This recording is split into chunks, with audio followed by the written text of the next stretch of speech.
Dear strong woman, who were you before the world told you who you should be? As I've connected with countless women over the years, there seems to be this period everyone goes through where we start to question what the hell we are doing with our lives. For so long we work towards having certain boxes checked, only to find ourselves feeling empty, deflated, and unfulfilled once doing so. Frequently I hear things like, there's gotta be more to life than this, and is this all there is? And as much of a gut punch this feeling may be, this moment has some powerful choice potential. Continue checking off the list of shoulds, or throw out the list and carve a new path. My story, and the reason this book exists, is no different.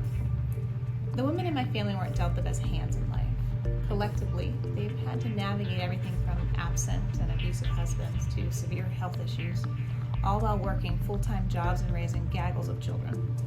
Because the to-do list was long, they were often juggling several things at once, and because their vision of partnership in these endeavors became nothing more than a pipe dream, they learned how to do well solo. Naturally, I learned this talent too. Over the years, being a one-woman show became a badge of honor. Group projects with classmates resulted in me volunteering to take care of everything before adding my teammates' names to the project.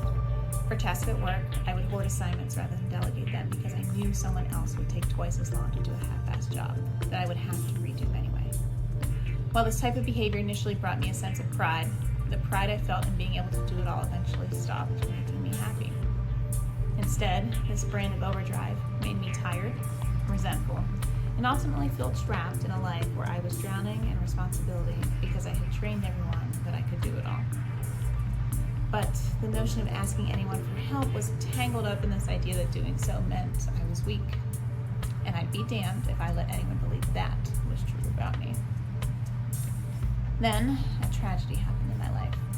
My grandmother Cleo got cancer, and her time on this earth was cut short way too soon. When she passed, the grief I felt overpowered my ability to put on a brave face. My insides hurt so much that the feeling showed on the outside, and I couldn't continue in the same way, the way she and my mother had taught me. That grief and pain was all consuming until I learned to cope with the intensity. First, through running, then through writing, an activity I loved to do when I was younger, before the dreaded to-do list took over. Eventually my writing morphed into a blog I started called Dear Strong Woman, in honor of my grandmother, where each blog post began with Dear Strong Woman as the salutation. Sometimes the strong woman to whom I wrote was my grandmother. Sometimes it was a friend going through something. But most often, I was writing to myself about the way my life broke open when she left this world. And that's when the magic happened. In a surprising turn of events, what I was sharing resonated with others so much so that I found myself connecting with strangers and reconnecting with old acquaintances about deep, uncommon topics of conversation. We shared our struggles and our fears, but more so, over time, this developed into a community of support.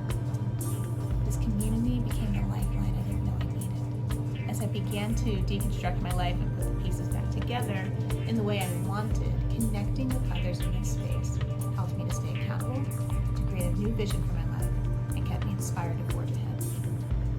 My intention in writing this book is for this message to be a similar lifeline for you, a tool to keep you on the path to becoming who you're truly meant to be.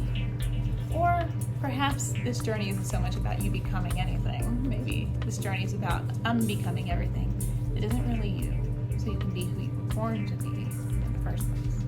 And because the very act of embarking on this journey is one of extreme courage, I'll be referring to you as strong woman throughout this book. I encourage you to start relating to yourself as a strong woman too. So with that, it's time. It's time to start being the person you want to be, rather than the person you think everyone else wants you to be. It's time, strong woman, to live life